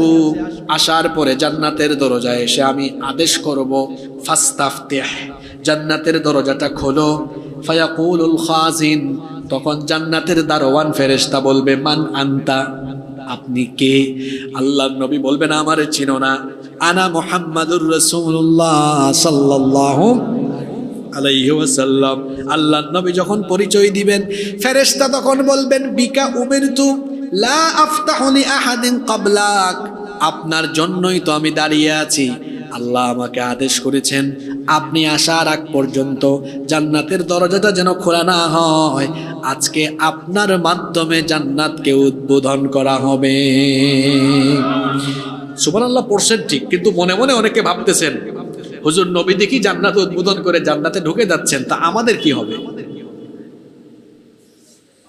একজন গুনাহগার উম্মত থাকতেও, জান্নাতের বাইরে থাকতেও নবীজি জান্নাতে একা যাবেন না। নবীজি সুপারিশ করে করে জান্নাতে দিবেন। সুবহানাল্লাহ পড়বেন না? তো শর্ত আছে, ঈমান থাকতে হবে। কি থাকতে হবে? মানে আমাদের ঈমানের দশা এমন, আমি একটু পরে এগুলো বলবো, এটা সকালে আছে তো বিকালে এমন এমন কথাবার্তা, এমন এমন কাজ আমরা করি, আর এমন এমন পর্যায়ে আমরা কাজ করি, দেখা যায় আল্লাহর তৈরি করা বিধান বাস্তবায়ন, আল্লাহর জমিনে আল্লাহর দ্বীন কায়েম বাদ দিয়ে তার নেতা নেত্রীর আদর্শ আর মানুষের তৈরি করা মতবাদ প্রতিষ্ঠা করার কাজ করে সে রাষ্ট্রীয়ভাবে আল্লাহর সাথে শিরকে লিপ্ত হয়েছে। এগুলো সামনে আসবে, ঘুমাই গেলে চলবে না। ঘুমাই গেছেন নাকি? চলবে না। সম্মানিত উপস্থিতি, সম্মানিত সুধী, তা জান্নাত উদ্বোধন হয়ে গেল। আপনারা ভাববেন যে নবী চলে গেলেন, আমরা কি করব? নবী যেমন দামি আমরাও তেমন দামি। নবী যেভাবে জান্নাত উদ্বোধন করবেন ঠিক তেমনি ভাবে আমাদের মর্যাদাও হলো এমন। নবী যেমন দামি, উম্মত তেমন। এজন্য দেখা যাবে, আচ্ছা বলেন তো, আমরা তো আখেরি উম্মত হিসাবে আমরা দুনিয়াতে আসছি আগে, আর অন্যান্য উম্মত তারা দুনিয়াতে এসেছেন আমাদের আগে, আমরা এসেছি পরে। তাহলে জান্নাতের সিরিয়ালের জন্য সিস্টেমটা তো এমন দরকার ছিল, আগে আদম নবীর উম্মত, পরে নূহ নবীর উম্মত, এভাবে করে সিরিয়াল দিতে দিতে যদি আমাদেরকে জান্নাতে ঢুকানোর সিরিয়াল আসে, আমাদেরটা আগে আসার কথা না পরে আসার কথা। কিন্তু আপনারা বলেন তো, এই যে হাজী সাহেবরা, আপনারা যে হজ করলেন, অনেকে দেশের বাইরেও যান, বিমানের মধ্যে দেখবেন একেবারে সামনের সিটগুলো এক্সিকিউটিভ ক্লাস, এগুলো হচ্ছে বিজনেস ক্লাস, ভিআইপি ক্লাসের সিট। ওগুলা একদম সুইচ মেরে বিছানার মতো শুয়ায়া তারপরে 7 ঘন্টা 8 ঘন্টা ঘুমায় ঘুমায় দেশের বাইরে যাওয়া যায়। আর যারা মাঝখানে বা নিচে বা পরের সারিতে সিট কাটে, দেখা যায় ইকোনমি ক্লাসের সিট অল্প একটু ভাঙা যায়, আর শোয়ানো যায় না। সামনের সার্ভিস আর পিছনের সার্ভিসও কিন্তু এক নয়। সামনে বিমানে বসা মাত্রই ওয়েলকাম ড্রিঙ্কস, তারপরে দেখবেন বাদাম, এরপরে কত কিছু, বসা মাত্রই। আর একটু পর পরে সে বলবে, স্যার আর কি লাগবে, আর কি লাগবে, খাওয়া। আর পিছনে ইকোনমি ক্লাসে 1-2 বার খাবার দাবার নসিব হতে পারে, এর বাইরে আর হবে না। তাহলে বোঝা গেল সামনে যারা আছে এক্সিকিউটিভ ক্লাস, ফ্যাসিলিটিস বেশি। আবার দেখবেন যখন বোর্ডিং পাস নেওয়া হয় এয়ারপোর্টের ভেতরে, কষ্ট হচ্ছে আপনাদের? বোর্ডিং পাস যখন নেওয়া হয় সেখানে দেখবেন ইকোনমি ক্লাসের যাত্রীরা লাইন ধরে দাঁড়ায় আছে, কিন্তু এক্সিকিউটিভ ক্লাস বা বিজনেস ক্লাসের যাত্রী যারা আছে তারা হলো ভিআইপি বা ভিভিআইপি। আসলে লাইন ধরা লাগে না, এরা দাঁড়ায় আছে, কয় স্যার আপনি আগে আসেন, আপনারে আগে ঢুকাই। তাহলে বলেন তো, উনি আসছেন পরে কিন্তু ঢুকাই দিচ্ছে আগে। তাহলে দুনিয়ায় যদি আমাদের চোখের সামনে ভিআইপিরা এত সুবিধা পায়, সকল উম্মতের চাইতে ভিআইপি উম্মত হলো উম্মতে মুহাম্মদী। সুবহানাল্লাহ কইতে পারলেন না? সব উম্মতের মধ্যে ভিআইপি উম্মত হলো উম্মতে মুহাম্মদী। এজন্য কিয়ামতের দিন জান্নাতে আমরা যাব সিরিয়াল অনুযায়ী নয়, আমরা যাব ভিভিআইপি মর্যাদায়। আল্লাহ বলবেন, উম্মতে মুহাম্মদী কোথায়? আজকে সবার আগে তারা জান্নাতে ঢুকবে। দেখা যাবে সকল নবীর উম্মতরা ওয়েটিং সিরিয়ালে লাইন ধরে দাঁড়ায়া থাকবে, আর তাদের চোখের সামনে দিয়ে সবার আগে আল্লাহ উম্মতে মুহাম্মদীকে জান্নাতে ঢুকাবে। তাহলে আমাদের সম্মান, নবীও যেমন দামি, আমাদের উম্মত তেমন দামি। আপনারা খুশি না বেজার? নাম্বার 10, আমার নবীর 10 নম্বর মর্যাদা হলো, আমার নবীর নাম উচ্চারিত হলেই দুরূদ পড়াকে ওয়াজিব করে দিয়েছেন কে? ইন্নাল্লাহা ওয়া মালাইকাতাহু ইউসাল্লুনা আলান নবী ইয়া আইয়ুহাল্লাযীনা আমানু সাল্লু আলাইহি ওয়া সাল্লিমু তাসলিমা। কোরআনে কারীমের 33 নম্বর সূরা, সূরা আহজাবের 56 নম্বর আয়াত এটি। আল্লাহ তাআলা বলছেন, নিশ্চয়ই আল্লাহ এবং তার ফেরেশতারা নবীর উপরে দুরূদ, অর্থাৎ আল্লাহর তরফ থেকে নবীর উপরে রহমত নাজিল হয়। ইয়া আইয়ুহাল্লাযীনা আমানু, হে ঈমানদারেরা, সাল্লু আলাইহি ওয়া সাল্লিমু তাসলিমা, তোমরাও আমার নবীর উপরে সালাত আর সালাম পেশ করো। নবীর উপরে দুরূদ পড়লে লাভ না লস? কত লাভ শুনেন। আল্লাহর নবী বলেছেন, মান সাল্লা আলাইয়া সালাতান ওয়াহিদাতান, যে ব্যক্তি আমার উপরে একবার দুরূদ পড়ে, সাল্লাল্লাহু আলাইহি আশরু সালাওয়াত, আল্লাহ ওই ব্যক্তির উপরে একবার নয় 10 বার আল্লাহ রহমত নাজিল করেন। নবীর উপরে দুরূদ পড়লেন কয়বার? রহমত নাজিল হবে কয়বার? এখানেই ফজিলত শেষ নয়। ওয়া হুত্তাত আনহু আশরু খাতিয়াত, আল্লাহর নবী বলেছেন সঙ্গে সঙ্গে ওই ব্যক্তির আমলনামা থেকে 10টা সগীরা গুনাহ যিনি ডিলিট করে দিবেন তিনি কে? 3 নাম্বার ওয়া রুফিআত লাহু আশরু দারাজাত, সঙ্গে সঙ্গে ওই ব্যক্তির 10টা মর্যাদা যিনি বৃদ্ধি করে দিবেন তিনি কে? এজন্য নবীর উপরে বেশি বেশি দুরূদ পড়ার দরকার আছে না নাই? আব্দুল্লাহ ইবনে মাসউদ, এরপরে আরেকটা হাদিস দেখেন, আল্লাহর নবী বলেছেন, আব্দুল্লাহ ইবনে মাসউদ রাদিয়াল্লাহু আনহু থেকে হাদিস এসেছে, তিনি বলেছেন আউলান নাসি বি ইয়াউমাল কিয়ামাতি আকসারুহুম আলাইয়া সালাহ। আল্লাহর নবী বলেছেন, এটা তিরমিজি শরীফের হাদিস, কিয়ামতের দিন তোমাদের মধ্যে তারা আমার সবচাইতে বেশি নিকটে থাকবে যারা আমার উপরে দুনিয়াতে বেশি বেশি দুরূদ পাঠ করবে। তার মানে দুনিয়ায় যত বেশি নবীর উপর দুরূদ পড়বেন কিয়ামতের দিন তত বেশি নবীর কাছাকাছি থাকতে পারবেন। সুবহানাল্লাহ। এজন্য নবীর উপরে বেশি বেশি দুরূদ পড়ার দরকার আছে না নাই? আজকের দিনটা কোন দিন ছিল? জুমার দিন, ইয়াউমুল জুমআ। জুমার দিনের বেশ কিছু স্পেশাল আমল আছে, যেমন সূরা কাহাফ পড়া। এর মধ্যে একটা স্পেশাল আমল হলো, নবী বলেছেন জুমার দিনে বেশি বেশি দুরূদ পড়ো। জুমার দিনে বেশি বেশি দুরূদ পড়তে বলেছেন মুহাম্মদ।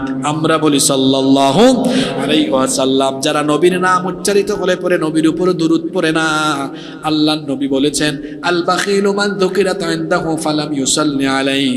আমার নাম শুনেও যারা আমার উপর দুরূদ পড়ে না তারা হলো দুনিয়ার সর্বশ্রেষ্ঠ কৃপণ। তাদেরকে সর্বশ্রেষ্ঠ কৃপণ বলেছেন মুহাম্মদ সাল্লাল্লাহু। আল্লাহর নবীর উপরে যে দুরূদ পড়ে না তার উপরে লানত। আল্লাহর নবী মিম্বরের মধ্যে বলেন তো সিঁড়ি থাকে কয়টা? 3টা। প্রথম সিঁড়িতে আরোহণ করলেন, তিনি বললেন আমিন। দ্বিতীয় সিঁড়িতে উঠলেন, পড়লেন আমিন। তৃতীয় সিঁড়িতে উঠলেন, পড়লেন আমিন। সাহাবীরা বললেন 3বার আমিন বললেন কেন? নবীজি বললেন আমার কাছে আমার ভাই জিবরিল এসেছেন, বলেছেন যে ব্যক্তি রমজান মাস পেয়ে গুনাহ মাফ করাতে পারে না সে ব্যক্তি ধ্বংস হোক। প্রথম সিঁড়িতে উঠার সময় বলে ফেলেছি আমিন। এরপরে আমার ভাই জিবরিল বলেছেন আব্বা আম্মা 2 জনকে বা কোনো একজনকে পেয়েও খেদমত করে যারা জান্নাত হাসিল করতে পারল না তারাও ধ্বংস হোক। দ্বিতীয়বার বলেছি আমিন। আমার ভাই জিবরিল আরো বলেছেন যেই ব্যক্তি আপনার নাম শুনে আপনার উপরে দুরূদ পড়ে না তার উপরেও লানত। তৃতীয়বার নবীজি বলেছেন আমিন। তাহলে হাদিস থেকে বোঝা গেল যারা নবীজির নাম শোনার পরে দুরূদ পড়ে না তাদের উপরে লানত করা হয়েছে।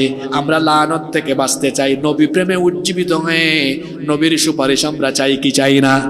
আরো জোরে বলেন চাই কি চাই না?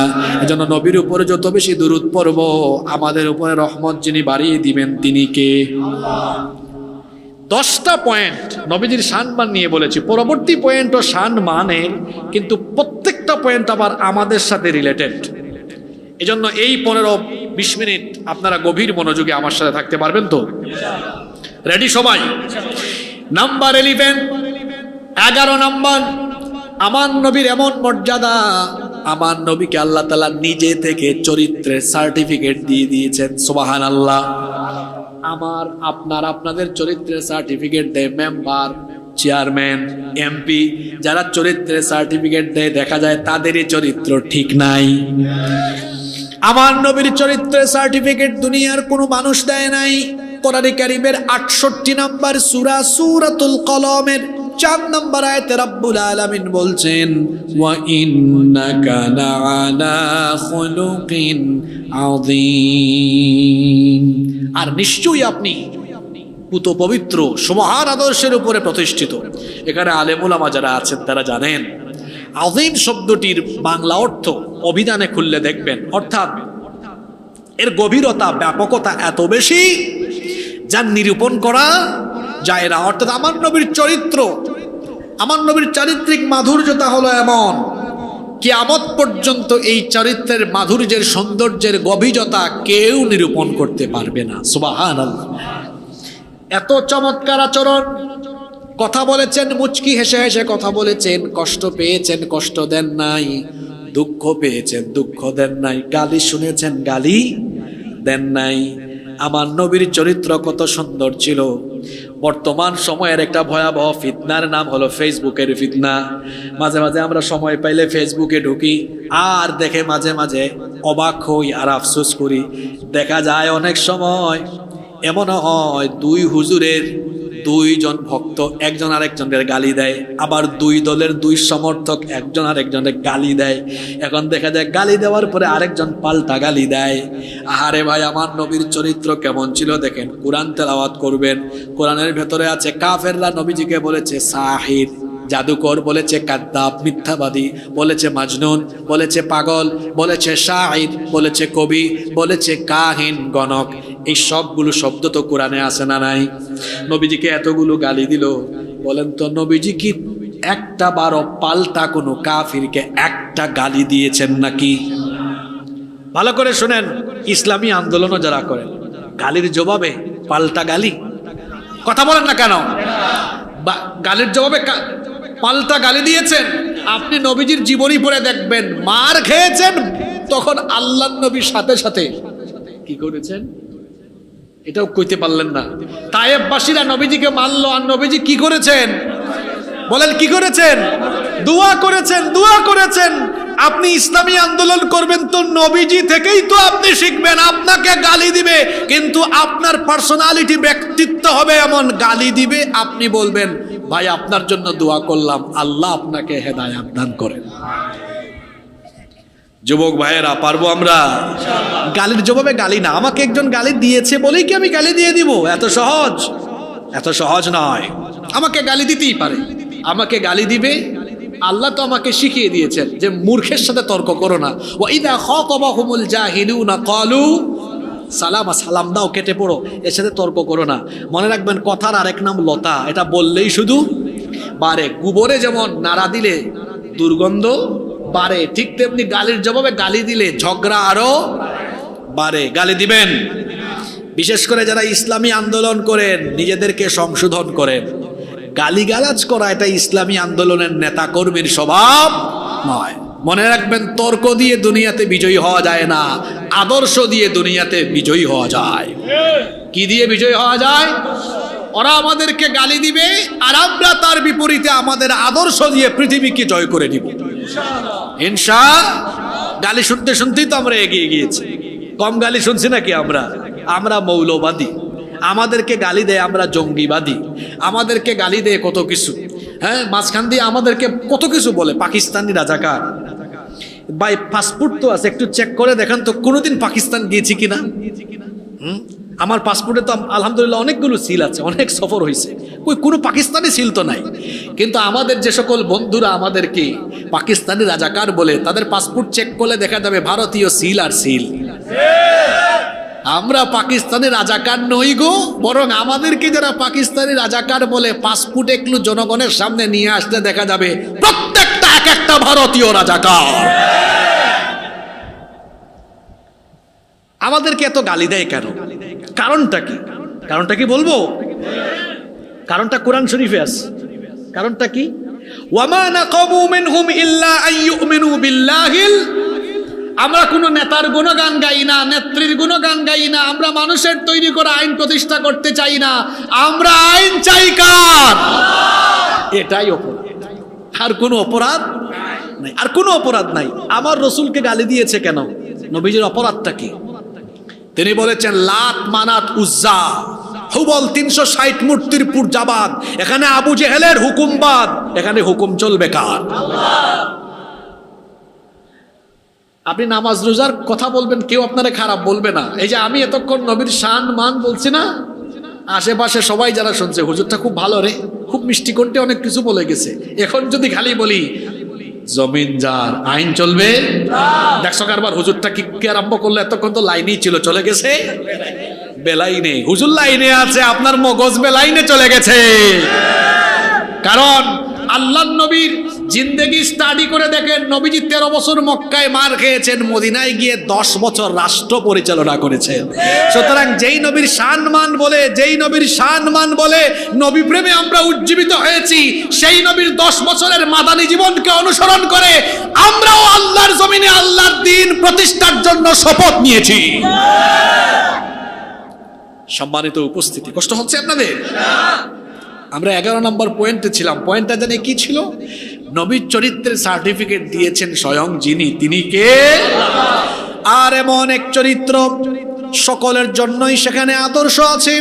এজন্য রব্বুল আলামিন কোরআনুল কারীমের 33 নম্বর সূরা সূরাতুল আহজাবের 21 নম্বর আয়াতে বলছেন, আয়াতটা আপনাদের পরিচিত, এজন্য আপনারা আমার সাথে বলেন, লাকাদ কানা লাকুম ফি রাসূলিল্লাহি উসওয়াতুন হাসানাতুল লিমান কানা ইয়ারজুল্লাহা ওয়াল ইয়াউমাল আখিরা ওয়া যাকারাল্লাহা কাসীরা। তোমাদের মধ্যে যারা আল্লাহকে অধিক স্মরণ করে এবং আখিরাতের আশা রাখে তাদের জন্য রাসূলের জীবনেই রয়েছে সর্বোত্তম আদর্শের নমুনা। একজন শিশুর জন্য নবীজির আদর্শ আছে না নাই? কিশোরের জন্য আছে, তরুণের জন্য আছে, যুবকের জন্য আছে। আমার যুবক ভাইয়েরা, এই যৌবনের বয়সে আল্লাহর নবীকে কেমনে অনুসরণ করবেন? এই যৌবন বয়সে অকর্মার ঢেকি হওয়া যাবে না। যৌবন বয়সে নিজেকে কর্মদীপ্ত বানান, নিজেকে পরিশ্রমের কাতারে নিয়ে যান। আল্লাহর নবী যখন তরুণ, সেই তরুণ বয়স থেকে আল্লাহর নবী তিনি বিভিন্ন কাজে নিযুক্ত হয়েছেন। আল্লাহর নবী নিজেই বলেছেন, আমি মাত্র কয়েক রাতের বিনিময়ে অনেকের ছাগল চড়িয়েছি, বকরি চড়িয়েছি। নবীজির বয়স যখন 25 বছর, তখন তিনি আম্মাজান খাদিজা আত-তাহেরার সাথে বিয়ে হয় নাই। বিয়ে হওয়ার আগেই তিনি তার ব্যবসায়িক কাজে নিযুক্ত হয়েছিলেন। তার মানে বোঝা গেল যৌবন বয়স থেকে আল্লাহর নবী সৎভাবে ব্যবসা বাণিজ্য করে সবার কাছে তিনি পরিচিত হয়েছেন, যার কারণে সবাই বলতো, তুমি তো শুধু মুহাম্মদ নও, তুমি হচ্ছ আল আমিন। আল্লাহর নবীকে আল আমিন উপাধি তারা দিয়েছিল। হিলফুল ফুজুল নবীজি গঠন করেছেন। এখান থেকে যুবকদের জন্য শিক্ষা হলো, যৌবন বয়সে মানবতার জন্য, জুলুমের বিরুদ্ধে মানবতার পক্ষে কাজ করতে হবে। কারণ আল্লাহর নবী যৌবন বয়সে মানবতার পক্ষে, জুলুমের বিপক্ষে কাজ করেছেন। আজকের তরুণ যারা, আজকের যুবক যারা নবীজির জীবনী থেকে শিক্ষা নিয়ে যৌবন বয়সে জুলুম মুক্ত, ইনসাফ মুক্ত সমাজ আর দেশ গঠনের জন্য সবাইকে শিক্ষা নিতে। 54 বছর ধরে আমরা আমাদের এই দেশটাতে শুধু নিষ্পেষণ দেখেছি। আমার যুবক ভাইয়েরা, আমি আপনাদেরকে অনুরোধ করছি, একটু স্টাডি করেন, দেখেন তো আমাদের সাথে স্বাধীনতা লাভ করে এমন বহু দেশ আছে যারা আমাদের থেকে বহু উন্নত হয়ে গিয়েছে। উন্নত হয় নাই? এক ভাই মালয়েশিয়ার কথা বলছেন, আমি তো 2 মাস আগেই মালয়েশিয়া সফর করে আসছি। এই 2 মাস আগেই মালয়েশিয়া সফর করে এসেছি। এত চমৎকার দেশ, কি সুন্দর। মসজিদে ঢুকলে, আমার দেশে তো মসজিদে জুতা বাইরে রেখে ঢুকলে জুতা কি হয়? চুরি হয়। আর মালয়েশিয়াতে দেখলাম জুতা বাইরে রেখে ঢুকলে, মনে করেন একটু এলোমেলো করে ঢুকছেন, ঢুকার পরে দেখা যায় কে জানি জুতাগুলো কি সুন্দর করে সাজিয়ে রেখেছে। এত চমৎকার দেশ, ছবির মতো সাজানো, সাজিয়ে ফেলেছে। দুর্নীতি যেখানে থাকবে সেই দেশ কোনোদিন এগিয়ে যেতে পারবে। আচ্ছা বলেন তো আপনারা, আমার দেশের সম্পদ কম না বেশি? জোরে বলেন, সম্পদ কম না বেশি? এই দেশের সম্পদের অভাব নাই, আবার এই দেশের চোর ডাকাতের অভাব নাই। 0% না পারেন, অন্তত যদি 90% দুর্নীতিমুক্ত হয়ে যায়, দেখবেন এই বাংলাদেশ উন্নত বিশ্বের কাতারে চলে যাবে ইনশাআল্লাহ। 54 বছর হয়েছে, আমরা তো দেশকে উন্নত বানাতে পারলাম না। আজকে এখানে চ্যালেঞ্জ করে গেলাম, 5400 বছরেও পারবেন না। যদি এভাবেই মানুষের তৈরি করা আইন চলতে থাকে 5400 বছরেও। আবার এই 54 বছরের মধ্যে আরেক কথা মনে পড়ছে, বলবো না বাদ দিয়ে দিব? বলেন তো দেখি, 54 বছরের মধ্যে দেশ চালাইছে পুরুষ বেশি না নারী বেশি? আমি হিসাব করে দেখছি 2 বেটি 30 বছরের উপরে চালাইছে। 30 বছরে একটু লজ্জাও পাওয়ার কথা আমাদের, আমরা কিন্তু পুরুষ মানুষ হিসাবে পিছায় আছি। কি বলেন আপনারা? মোট স্বাধীন হওয়ার পরে মোট কত বছর হয়েছে? যুবক ভাইরা ঘুমাই গেল নাকি? বলেন কত বছর হয়েছে? 54 বছর। এই 54 বছরের মধ্যে নারীরা দেশ চালিয়েছে কত বছর? 30 বছরের বেশি, 32-33 বছর হবে। তাহলে আমরা কত বছর? পুরুষরা 21-22 বছর আর কি। তাও একজন না, কতজন? আর তারা তো একজনই বহুত লম্বা সময় নিচ্ছে, আছে না এরকম? আচ্ছা শুনেন, এটা কেন বলেছি? এটা কোনো রাজনৈতিক আলাপ না, আমি যেটা বোঝাতে চেয়েছি। তাহলে নারীরা বেশি দেশ চালিয়েছে, আবার নারীরা এমন এমন ক্ষমতা পেয়েছে, আমরা দেখেছি এট এ টাইম প্রধানমন্ত্রী নারী, বিরোধী দলীয় নেত্রী নারী, স্বরাষ্ট্রমন্ত্রী নারী, শিক্ষামন্ত্রী নারী, স্পিকারও। আমার আলোচনার বিষয় ওইদিকে না, আলোচনার বিষয় আরেকটা। সেটা কি? সেটা হলো এই যে মহিলা মানুষ, নারীরা এত ক্ষমতা পাইল 54 বছরে, 32-33 বছর তারাই ক্ষমতায় থাকলো। আমি কিন্তু কোনো এক মহিলাকে বলি নাই, 2 মহিলাকে বলছি। বলেন তো, 2 মহিলা মিলে 30 বছরের বেশি দেশ চালায়া তারা কি বাংলাদেশে নারীর অধিকার প্রতিষ্ঠা করতে পেরেছে? নারীরা এখনো ধর্ষিতা হয় কি হয় না? তাদের আমলে, তারা সরকারের থাকা অবস্থায় 2 বেটি 2 মহিলা, 2 মহিলার কথাই আমি বলছি, 2 মহিলা সরকারে থাকা অবস্থায় ধর্ষণ হয়েছে কি হয় নাই? তারা বিরোধী দলীয় নেতা, তারা প্রধানমন্ত্রী, তারা স্পিকার, তারা শিক্ষামন্ত্রী, স্বরাষ্ট্রমন্ত্রী, তারপরে নারী ধর্ষণ কমাইতে পারে নাই। নারীর ক্যাম্পাসে, এই যে কি বলে, কলেজে বিশ্ববিদ্যালয়ের ক্যাম্পাসে নারীরা লাঞ্ছিতা হয়েছে, ঠেকাইতে কেন পারে নাই? কারণ তারা যে আইন দিয়ে বিচার করে, এই আইনটা তো আল্লাহর তৈরি না, এটা কার তৈরি? মানুষের তৈরি করা আইন। দেখবেন কেমন, আমি একটু বুঝাই দিই গো ভাই। এই যে গত বছর মনে হয় রমজানে নাকি হইলো ঘটনা না পড়ে, ওই যে মাগুরার একটা ছোট্ট মেয়ে আসিয়া, মনে আছে তার কথা? কত বছর? 8 বছর। একটা ধর্ষণের ঘটনা ঘটলো। এই ধর্ষকের কিন্তু ফাঁসি হয়েছে নাকি? এখনো হয় নাই। চিন্তা করেন, ভালো করে বুঝেন, আদালতে চলছে আল্লাহর আইন না মানুষের আইন? কথা বলেন না কেন? মানুষের তৈরি করা আইন। এটা কোন আইন? যে আইন থাকার ফলে আমার বোন ধর্ষিতা হয়ে কবরে চলে যায়, আর ধর্ষক এখনো 8-9 মাস ধরে বেঁচে থাকে, আমি সে এদেশের অমুসলিমরা আরো নিরাপদে থাকবে ইনশাআল্লাহ। ওই পাশের দেশ থেকে মাঝে মাঝে অনেক কিছু বলা হয়, এদেরকে পাল্টা প্রশ্ন করবেন আপনারা যে মানবতার সবক আমাদেরকে দেওয়া লাগবে না, কারণ আমার দেশে মসজিদের সামনেই পূজা মণ্ডপ আছে, এরকম বহু এলাকা আছে। আমার বাড়ি সিলেট, এরকম বহু জায়গা আমি দেখেছি, মসজিদের সামনাসামনি পূজা মণ্ডপ, মন্দির। কোনোদিন আমরা দাঙ্গা হাঙ্গামা করি নাই, কোনোদিন করবও না। যারা পাশের দেশ থেকে মাঝে মাঝে বলে, এদেরকে বলবেন তোমাদের হাত এটা ভালো না, তোমাদের হাতে মুসলমানদের রক্তের দাগ লেগে আছে, তোমরা সেই দেশে দাঙ্গা হাঙ্গামা চালাও। বাংলাদেশে কোনোদিন আমরা মন্দির ধ্বংস করি নাই, কিন্তু পাশের দেশ থেকে যারা আমাদেরকে উস্কানি দেয়, আমাদের দেশে ভেজাল লাগাইতে চায়, এরা এত খারাপের খারাপ, তারা আমাদের বাবরি মসজিদ ধ্বংস করে রাম মন্দির বানিয়ে আমাদের কলিজায় আগুন লাগিয়ে দিয়েছে। আমরা বলবো মানবতার সবক তোমার দেশে তুমি দাও, এখানে দিও না। আমরা ঠিক আছি, ঠিক থাকবো ইনশাআল্লাহ। আমরা এই দেশে হিন্দু, মুসলিম, বৌদ্ধ, খ্রিস্টান সবাই আমরা মিলেমিশে আছি, মিলেমিশে থাকবো। এই দেশে কোনো সাম্প্রদায়িক দাঙ্গা হাঙ্গামা বিশৃঙ্খলা আগেও হয় নাই, সামনেও হবে না ইনশাআল্লাহ। কষ্ট হচ্ছে আপনাদের? বলছিলাম আল্লাহর নবীর শান মানের কথা। নাম্বার 12, 12 নাম্বার, আমার নবী হলেন এমন, আমার নবীর উপরে কেউ যদি ঈমান না আনে, লা ইউমিনু আহাদুকুম হাত্তা আকুনা আহাব্বা ইলাইহি মিন ওয়ালিদিহি ওয়া ওয়ালাদিহি ওয়ান নাসি আজমাইন। বুখারী শরীফের হাদিস। আল্লাহর নবী বলেছেন, তোমাদের কেউ ততক্ষণ পর্যন্ত ঈমানদার হতে পারবে না যতক্ষণ না আমি তার কাছে তার পিতামাতা, সন্তান সন্ততি, এমনকি দুনিয়ার সবকিছুর চাইতে প্রিয় না হব, ততক্ষণ পর্যন্ত তার ঈমান পরিপূর্ণ হবে না। তার মানে বোঝা গেল নবীজিকে ভালোবেসে আল্লাহ তাআলা বলছেন, যে ব্যক্তি রাসূলের আনুগত্য করলো সে যেন আল্লাহর আনুগত্য করলো। তার মানে রাসূলের আনুগত্য করা মানে কার আনুগত্য করা? আস্তে বলবেন না, জোরে বলেন, কার আনুগত্য? নাম্বার 13, 13 নাম্বার হলো, আমার নবীর মর্যাদা হলো এমন, পৃথিবীর কোন নবী রাসূল, এমনকি কোন বিজ্ঞানের নসিবে কিয়ামত পর্যন্ত যা হবে না তা আমার নবীর নসিবে হয়েছে, আমর করিয়েছেন। এই রকম সফর কোন মানুষের পক্ষে কিয়ামত পর্যন্ত সম্ভব হবে? সেই সফরটা ছিল কিসের সফর? মেরাজের সফর। কতটুকু পর্যন্ত? একেবারে আল্লাহ তাআলার সান্নিধ্য পর্যন্ত আল্লাহ সফর করিয়েছেন। এরকম সফর কারো নসিবে হবে? জোরে বলেন, কিয়ামত পর্যন্ত হবে।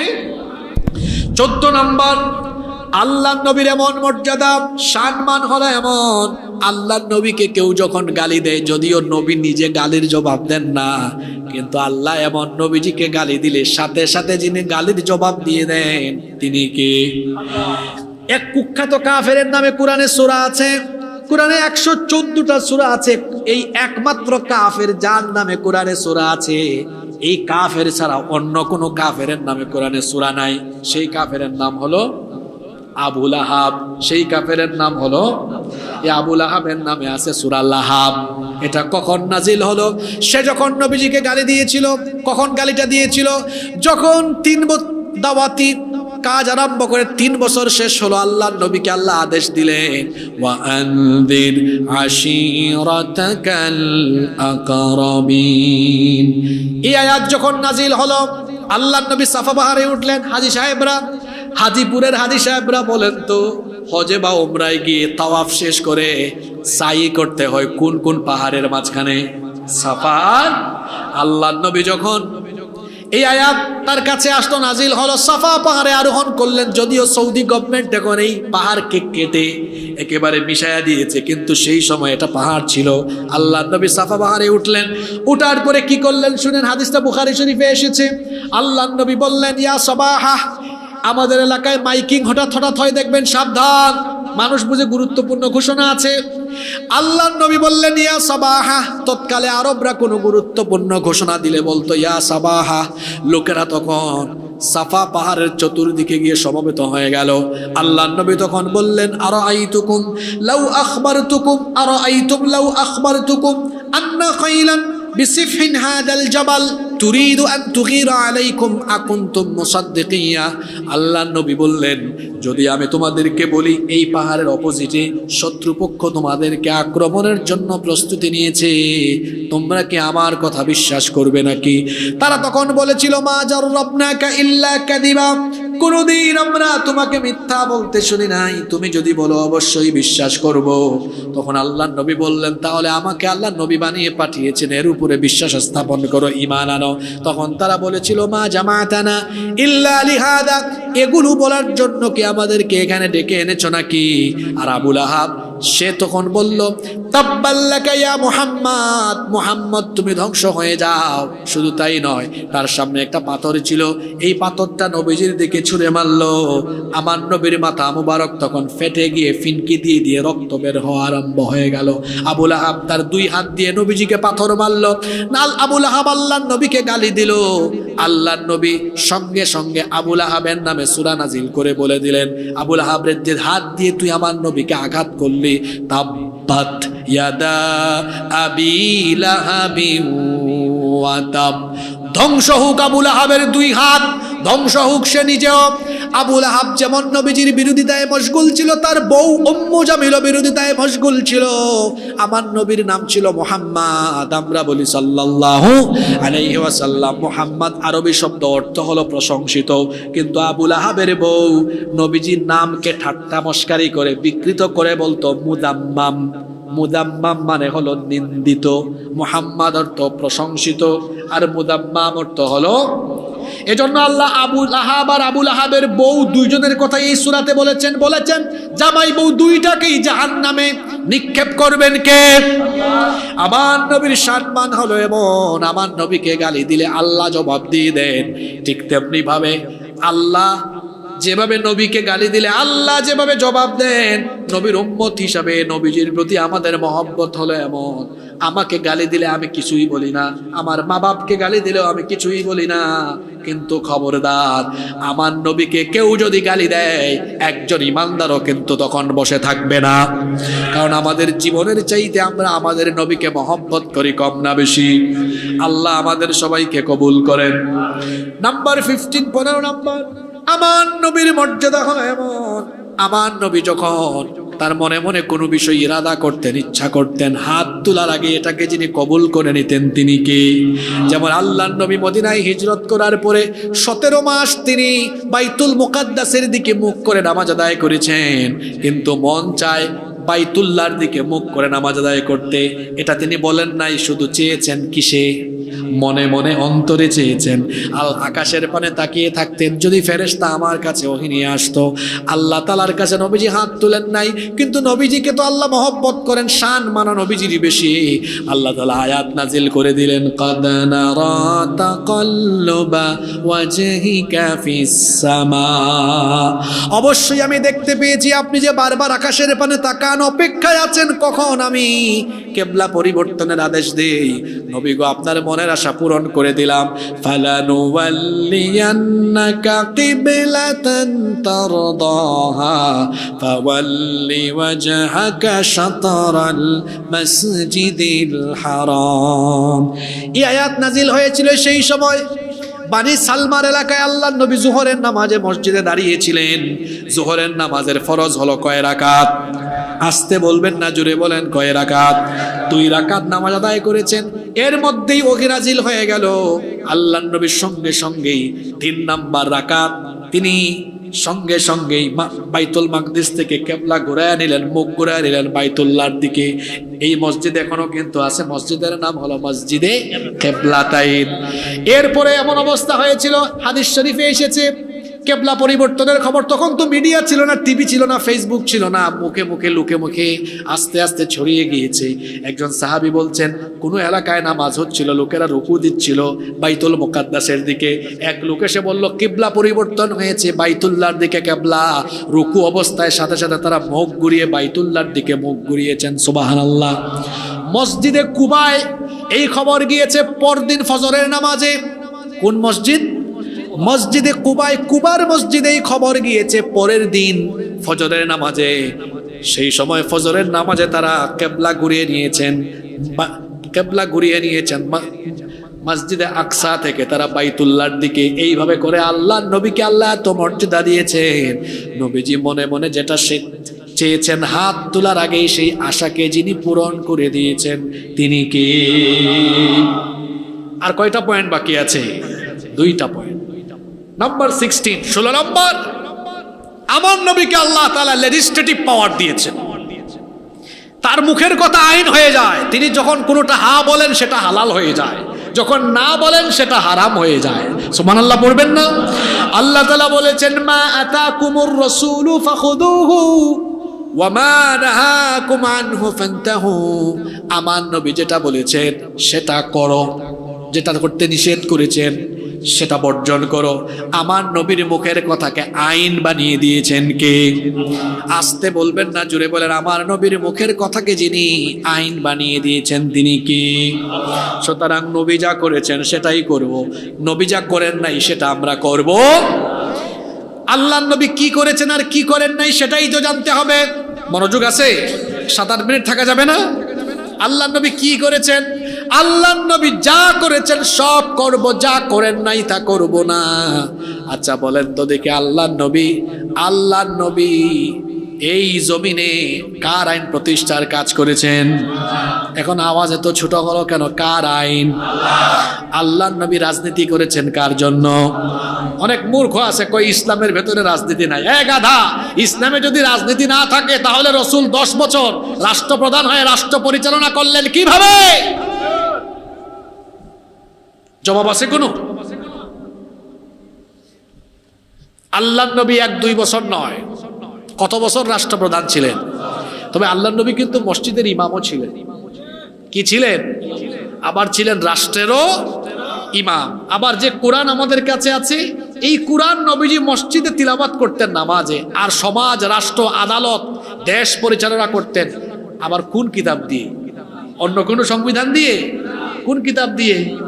জোরে বলেন, কোন কিতাব দিয়ে? তাহলে নবীজির মুখের কথা তো আইন, আর নবীজিকে অনুসরণ করা উম্মত হিসাবে আমার দায়িত্ব। তো নবীজি কার আইন প্রতিষ্ঠার কাজ করেছেন?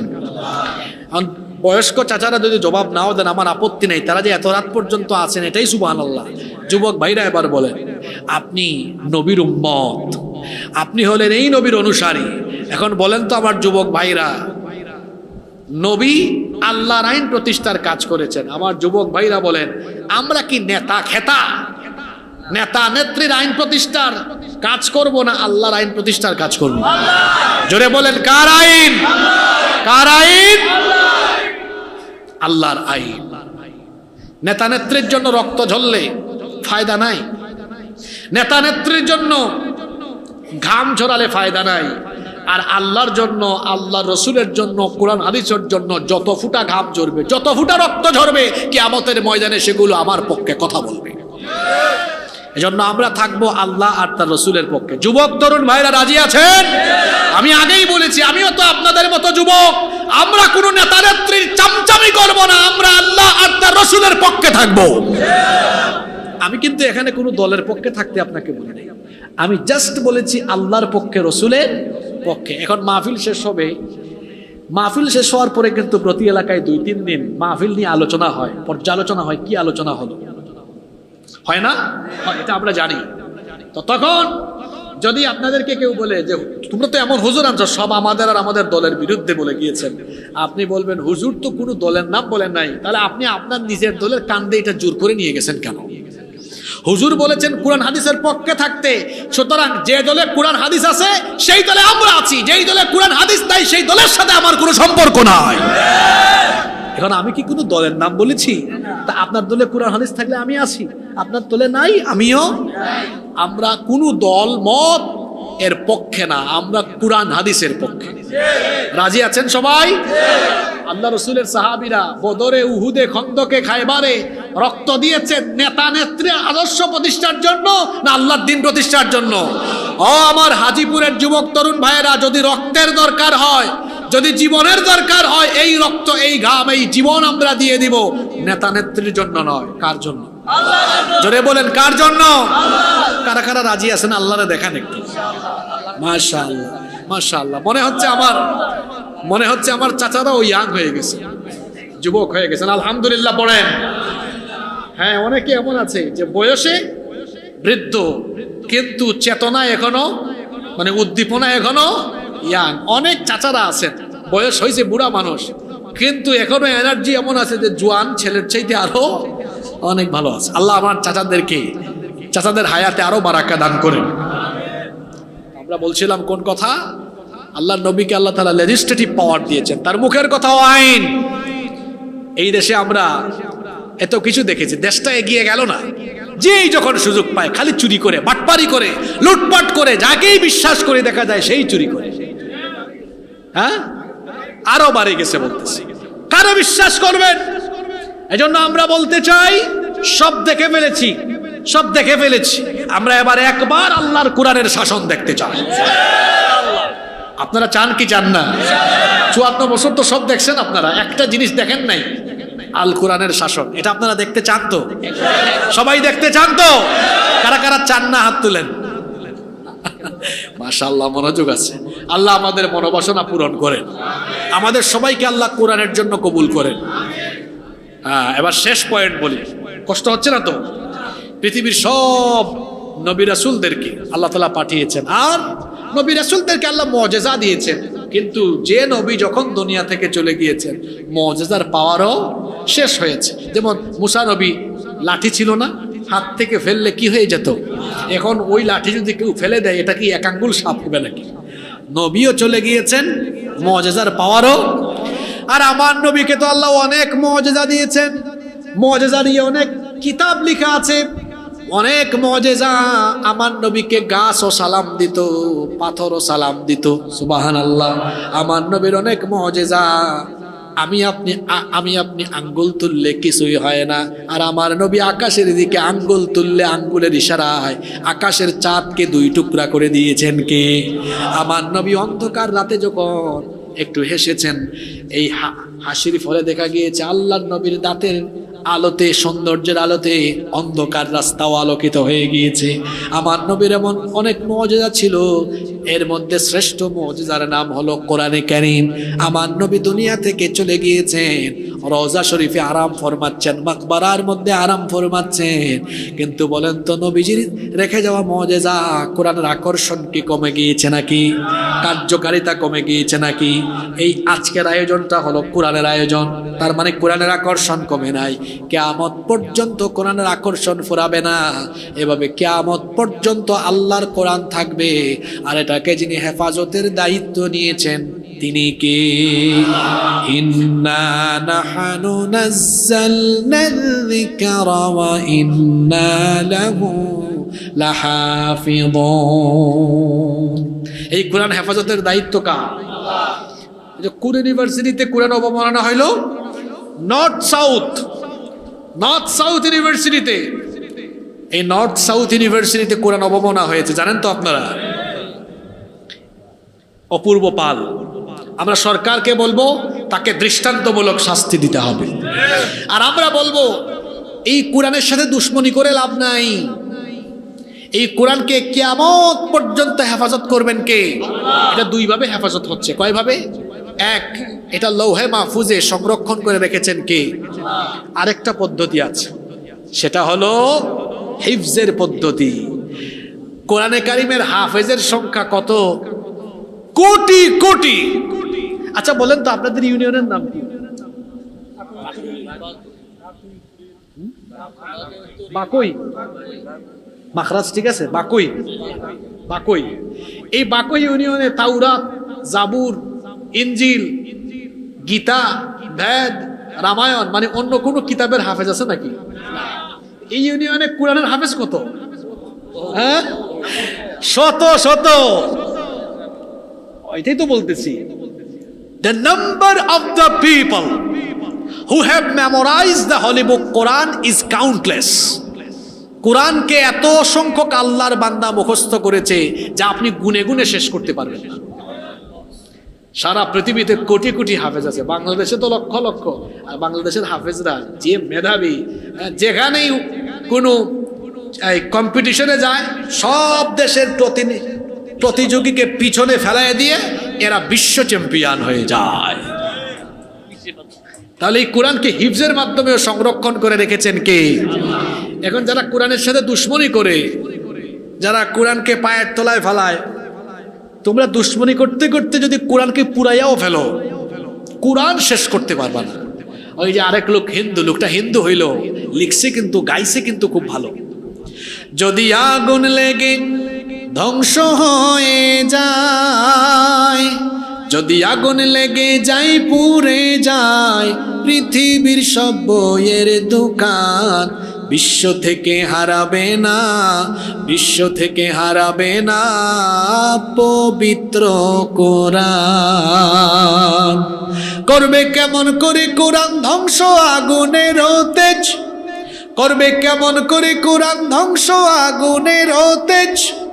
আছে বিশ্ব ভরা অগণিত কোরআনে হাফেজ, তারা ছাপায় আসমানি গ্রন্থ, তারা ছাপায় আসমানি গ্রন্থ, বাঁচাবে কোরআনের মান, বিশ্ব থেকে হারাবে না, বিশ্ব থেকে হারাবে না পবিত্র কোরআন। কোরআন থাকবে, কোরআনওয়ালারাও থাকবে ইনশাআল্লাহ। আসুন সেই কোরআনের সাথী হই, সঙ্গী হই, কোরআন পড়বো, বুঝবো, কোরআনের আন্দোলনে সামিল হয়ে আল্লাহর জমিনে আল্লাহর কোরআন প্রতিষ্ঠার জন্য আমরা আমাদের তারুণ্য, যৌবন, শক্তি, সামর্থ্য, জীবনকে কুরবান করবো ইনশাআল্লাহ। আল্লাহ আমাদের সবাইকে কবুল করে নেন।